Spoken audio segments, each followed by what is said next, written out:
welcome to Valley Homes on TV. I'm Debbie Indahart Giordano, along with Todd Flesner, Hello, everyone. Good to see you. our regular Panel of panel hosts. fellows.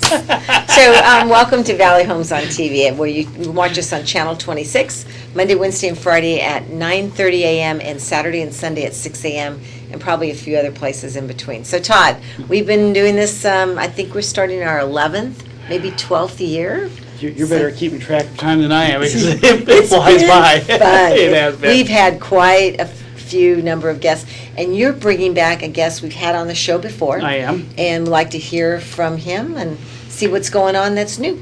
Yeah, Brandon O'Donnell. Welcome, Brandon, back to the show. Brandon's got some exciting new things that he's doing. Brandon, his company is Payment Love, so he works with folks on payment processing. But there's some interesting things that are happening that he's been pioneering here in the Bay Area. Awesome. So I wanted to bring him on and give a little bit of an update. So, Brandon, welcome. Thank you. Thank you for fighting the traffic out there. Poor guy texting us, Great he's day. stuck in traffic, so, it's pretty brutal Well, out good. there. Well, for the folks who missed the first episode, fill us in a little bit about you and your Sure, background. Sure. So I've been in the payments industry for about 5 years now. Okay. My company, Payment Love, has just been around a couple of years. I rebranded to that name because it's a lot easier to remember. I came to California specifically because I felt like this was the place that I wanted to start a payments company. It's the first to respond when the economy drops, and it's the last to go down when the economy drops. So it's kind of the ideal Interesting, place yeah. for a payment company. So that's why I started out here. Good. So, obviously, well, you came here, you said 6 years ago? You know, a little over that. Yeah. So, what do you like best? What keeps you here about the I Bay love Area? the weather here. I don't like the traffic, although it's much better than LA and a variety of other places. Well, we're going to catch up to LA In getting due there time, in due with the time. way our employment's Yeah, going. So. Yeah. But I just really like the weather here, and it's a climate that is really, really comfortable to be in. The food choices that are here are great. The mix of people that are here, the opportunities, and just I enjoy business, and this is the core of business for our country. And so yeah, it's a great place to be. Awesome. Awesome. Good. So, Payment Love is a payment processing company. Tell us a little bit, how did you get into that business? So what was it that led you down that path? Well, it was kind of an odd situation. I had actually just got asked on a phone call by a buddy of mine that if I would be interested in being on a call. And so I ended up being on the call. I thought it sounded good. As is typical in my industry, my first couple of relationships I had in the industry didn't work out real well. They didn't take care of my customers, or they didn't take care of me. So I stepped back. I found partners that I wanted to be partnered with that I felt were good companies, and I've moved forward with that. All right. And what Yeah. do you do? What is your position So, with Payment Love? so I do everything, almost. I've got a few sales reps across the country, but I manage our local office. I'm the president. I also handle the accounting at this point. I outsource, some things from time to time, but I handle a lot of the responsibilities. Okay. Okay.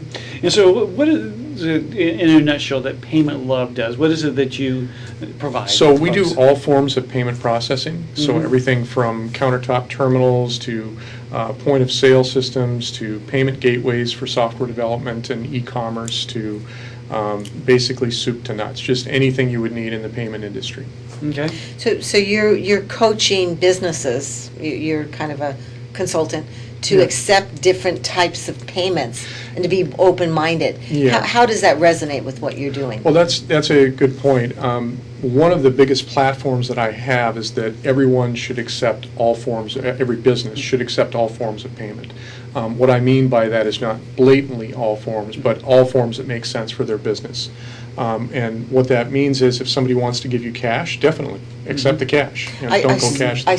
Just interject, I saw in the news in San Francisco, I think, there was one business that they were not accepting cash, and they were going to actually put together an ordinance in the city requiring that businesses do accept Yeah, cash. Atlanta Stadium actually just went cashless several months ago. So that's legal. Completely. A It business is can legal. do that. It can do that. I'm sorry to It is. interject that, No, but no, yeah. No, no, that's a great point. Yeah. I feel that we're not at a state today in business and as consumers where going completely cashless makes sense. It cuts too many people out of the chain. Yes. And that's a bad Especially decision those for at a the business. bottom where Yeah. where they just use cash and Yeah. can't afford maybe to have a credit card. There or are still a lot other- of people who are relatively unbanked, even in our country. Yes. Okay, so, but you talk about the importance of accepting all sorts of types of payment. Why do you think that's important for businesses, and then how does Payment Love facilitate that process? So it's important for businesses to accept all forms of payment because that allows someone to come in and use their favorite form of payment.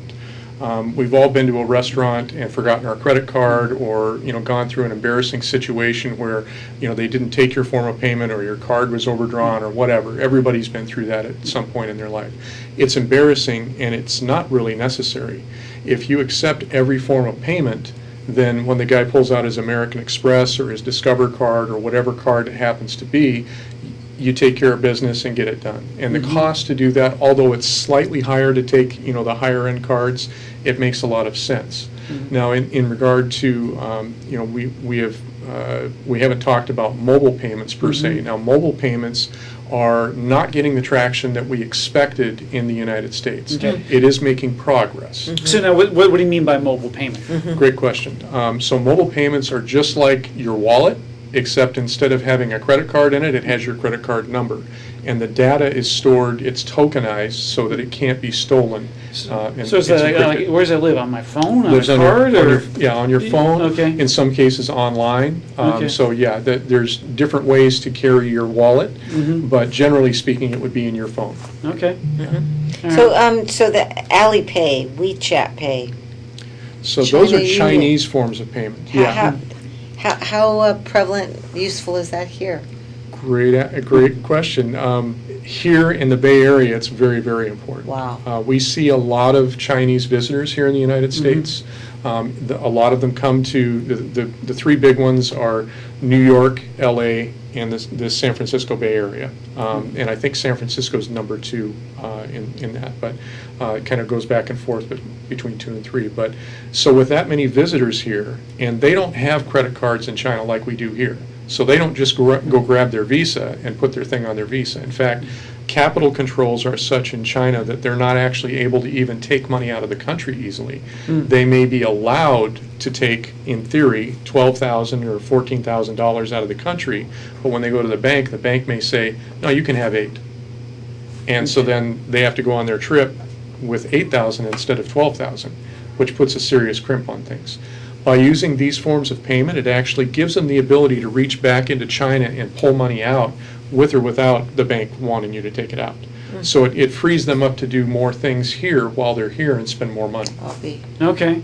So it's how commerce is really transacted back home for Yeah, them. it is. Actually, Alipay and WeChat Pay are 80% of mobile payments, and then China Union Pay and a couple of others are the rest. Okay. So how about the U.S.? I've got down Apple Pay, Google Pay, Samsung Pay. Yeah, How does so- that work too here? So here in the United States, we're talking about mobile payments, so there are a variety of different wallets that you can use.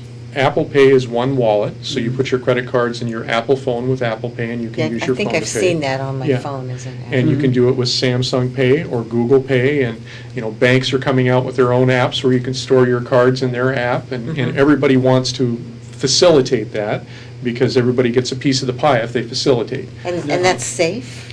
I Yeah, mean, it's Brendan? very safe, Very yeah, because safe? the information is encrypted, so that means that it takes a lot to take the information out. And the data, the card data, is actually not opened up. It's stored in a master database somewhere offline, or not offline, an encrypted database, and the only thing that's transferred is an actual token. So you can't do anything with that token except transact with that card at that time. So it's a Okay. very secure way of doing transactions. Well, what's the adoption rate for those sort of things for mobile pay? I mean, as Debbie said, yeah, I've seen it, it's on my phone or whatever, but, I'm kind of old school, you know? Yeah, that's, Um, it depends on the type of person. You know, So, my kids probably more adept at that than what I Absolutely. am, right? Yeah, millennials are going to be more likely to pay with their phone than somebody that's Oh, yeah, I more see our them age. putting their phone in everywhere. Yeah. Theaters and everything. It's Yeah. just always, yeah. It's from a convenience and from a speed aspect, it's actually a better way to go. You know, it's interesting, we talk about this, and we've seen years where debt has climbed. Right. And millennials complain about student loan debts and debts. Now I'm hearing things on the radio, are you in debt on credit cards? I would tend to think that if you just stick your phone out and apply that as a payment, it goes somewhere in cyberspace and gets added to some tally sheet that you've got to pay, right? Or pay direct. You lose track, as opposed to cash Yeah. or writing a check.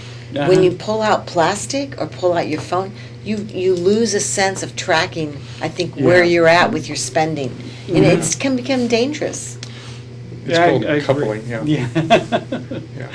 Well, yeah, I think that, those ways of thinking and transacting, yeah, I think it takes adaptation, right? And as with anything with spending, you have to be aware, and having a spending plan, right, is key. If you just, even if you have cash, you're just pulling out cash, eventually you're going to run out, right?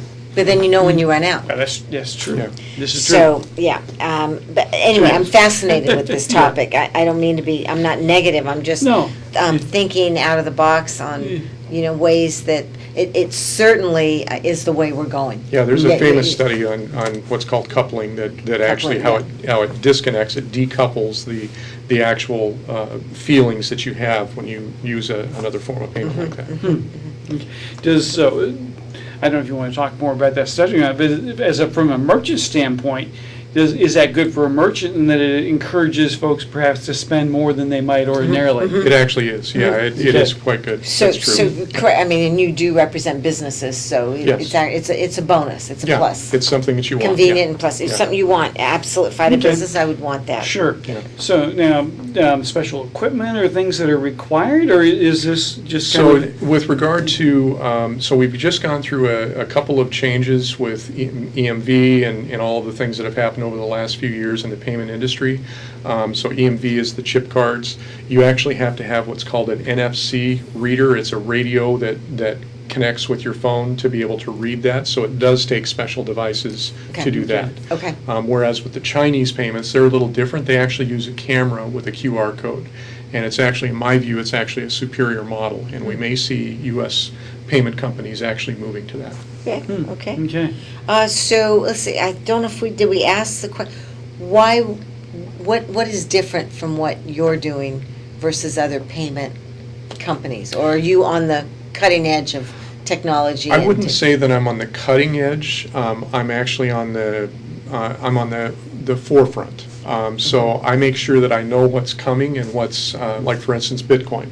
Bitcoin is not ready for prime time in my view for most businesses. Now there are places where it fits, but when it is ready for prime time, I will have it available. But today it doesn't fit most of the business's needs at this point. There are too many downsides. We could talk about that, but it's a kind of a long story. But yeah, it's important to recognize that you don't want to be too far out there and put yourself in a position where you're at risk. So I think that answers the question I was going to ask you about challenges that you face. Obviously, being at the forefront of technology and how to incorporate that technology into what you're doing. It's it important. would be the biggest challenge. Yeah, I it's would think. important to have really good partners, so I'm very selective in whom I partner with for the payment side of things. My company actually is the interface between the payment companies and the customer. So that's, we're, depending upon the organization, we're either an ISA or an ISO. And that's our role. We go out and talk to the client because these companies don't have somebody that goes out and does that as a rule. So that's our role in it. But yeah, it's very important to have someone you can count on behind you. As Todd knows from his industry, it's critical to have somebody on the back end that can deliver when they're supposed to, that can support as needed. And Well, that goes to say in my business Absolutely. as a real estate broker, the Yeah. team that I've put together support me in my yeah, clients. So, yeah. mhm. And the Yeah. liabilities that are associated with yours, I wouldn't want that. You want to ask about the rewards? Or? Well, yeah, but I'm kind of fascinated about this whole, what makes Payment Love different or unique about you versus others, and when we talk about that, safety and security piece of it, I mean, how does one check out their payment processor to make sure that they've got somebody who's reputable? And so if I'm thinking about changing payment services, what question should I ask? Well, that's a good point. I think the main thing is to deal with somebody that you can reach on the telephone, and be able to access information when you need it, and get help when you need it. Those are critically important to business. But if you're considering changing, you should do some research. In the case of my company, we're BBB rated and A+, and that's the kind of thing that you want as a company that's BBB rated, A+. In the case of reviews and things, I don't have a lot of online reviews. A lot of who I work with are larger companies now, so I don't have a lot of online reviews. But I do work with smaller companies. In fact, one of my clients just gave me a 5-star Google review. Okay. But Sweet. Yeah, that's cool. But yeah, check them out. Do some legwork beforehand. Oftentimes, business owners just don't do that. They don't take the time Right. to look into it before. Well, yeah, And I don't that's- think that would be the highest priority on the list. Unfortunately, And yet it's so important. It is critical. Yes, yes. So, rewards. Yeah, rewards. What do you enjoy about what you do? I love working with business. I love solving problems. I love coming up with solutions that, in some cases, change the way a business operates. That doesn't mean everything is, every time it's that way. But when I can come in and change a company's business model to be more effective and help them make more sales, that makes me feel good. So that drives me probably more than the money side of things, actually. Yeah, Super. good. How about the future? If you're looking down the road in your crystal ball, where do you see Payment Love headed?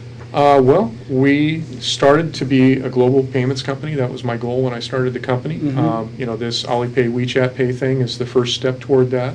We'll continue to add on other countries' payments as it makes sense, as they become available. I'm actually working on a number of those right now.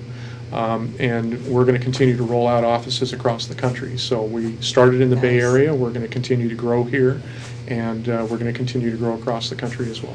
Sounds Terrific. good. So, is there a website folks can visit? Yes, paymentlove.com. A little easier than my old company name. Okay. Perfect. Terrific. All right. Well, Brandon, thanks for coming in, updating us a little bit on what's happening in your industry. It's exciting. And it is. And yeah, thanks for answering our questions. And again, if folks have questions about payment and maybe they want to look at their system, they know how to get in touch with you. Yeah. Absolutely. Great. Thanks, Thank you. Brendan. All right, thanks.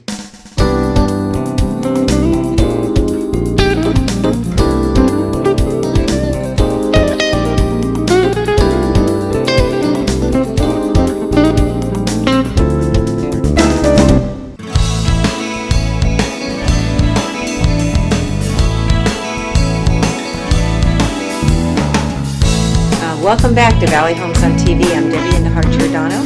Todd Flesner. So, welcome to our wrap-up. This is the end of August.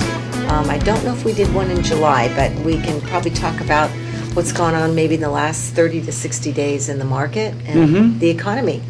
So, Yes. so It's I've had the opportunity to save some newspaper articles. So Yeah, yeah, okay. I'm going to just roll right through. This ought to tell you where we're at, where we began. So, July 20th, job market rockets to new highs. That's Yes. no surprise. This is the Yes. Bay Area. July 26th, market cools slightly, but prices stay high. Now, related to real estate prices? Correct. Okay. Now we're getting into the end of July. Home sales shift to neutral. Okay. That is so true. And then August 12th, drop in bidding wars in region. So we're starting to see a movement in the market. Uh-huh. And then picked up in August 17th, South Bay keeps driving job market. So, in a nutshell, great employment. Yes. Yeah. We have plenty of inventory, right? You're right. And then sales are still at a kind of a steady state, not low, not high, but like they said, neutral. So that's Right. kind of what I'm seeing. How about you? Yeah, absolutely. Well, I think we all see the job market every time we get in our cars and try to go someplace in the Bay Area, Like right? talk to Brandon, we just interviewed, yeah. Exactly. The And so, I mean, that's the leading indicator for me locally of how is the job market, right?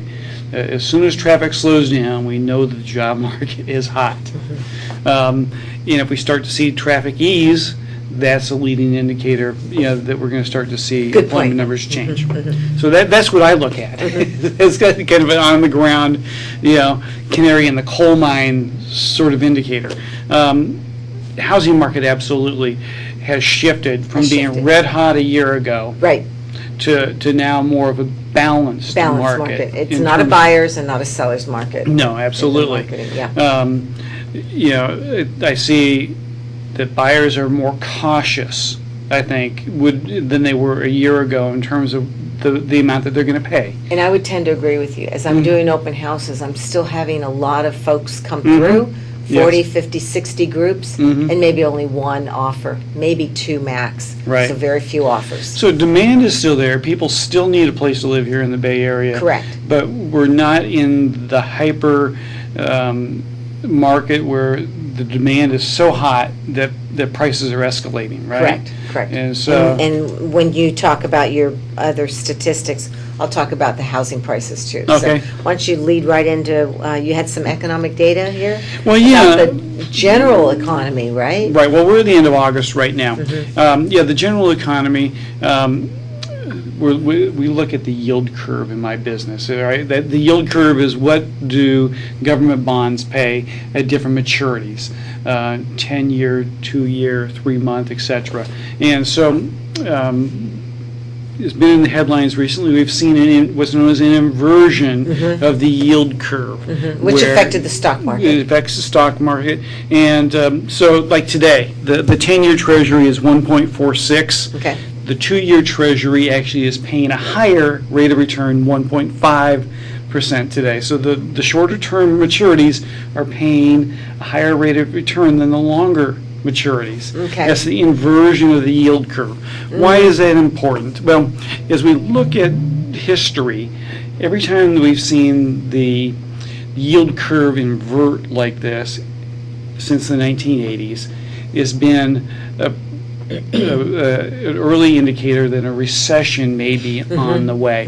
It's not a guarantee, Not a but guarantee. again, there's that correlation. Right. That within the next 12 to 18 months, that we see a slowdown in the economy. So do you think that, Todd, has spurred kind of some uncertainty? Absolutely. Maybe amongst buyers, if there's a pending recession or? Yes, I think that absolutely. As that news gets out there, people do become more cautious, and then when there are prices going to drop.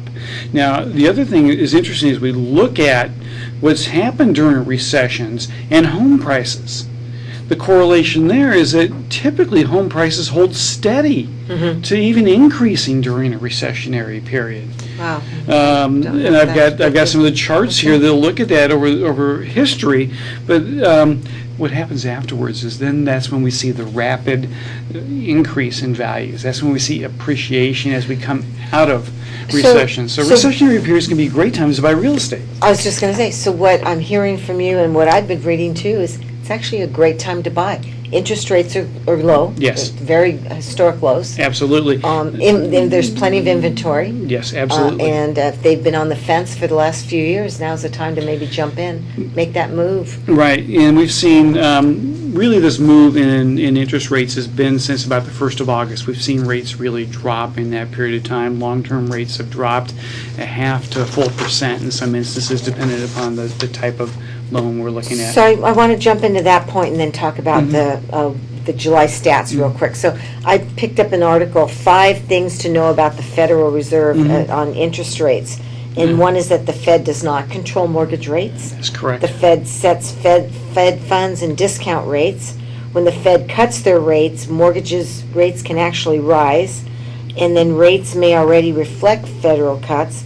And then ready to act, lock in your rate. In fact, oh, you know what? That came from you. How about that? What do you know? What do you know? Boy, do you know everything, so. Well, but yeah, oftentimes the headline that people see is about the Fed and interest rates have dropped.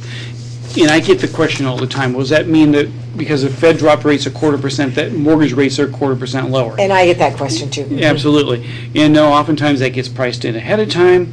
We see the Fed make their move, and we'll actually see sometimes rates increase afterwards because of the Which is crazy. if they Well, think that way, but that's, It is, but the Fed's dropping rates is in response to what they see happen in the overall economy. And the reason they drop is they think the economy is weakening, right? And so the stock market then is not as Okay. attractive. okay, so real quick on, just closing up, let's look at July. Let's look at home prices, and this really shows that there is a flattening. July 2018, average single-family home was 1,290, 1,290,000, and last month in July of 2019, it was 1,188,000. So that's about a $100,000 drop right there. Almost 10%. And then townhome, 984,000 in July of 2018, down to 897,000 Okay. for last month.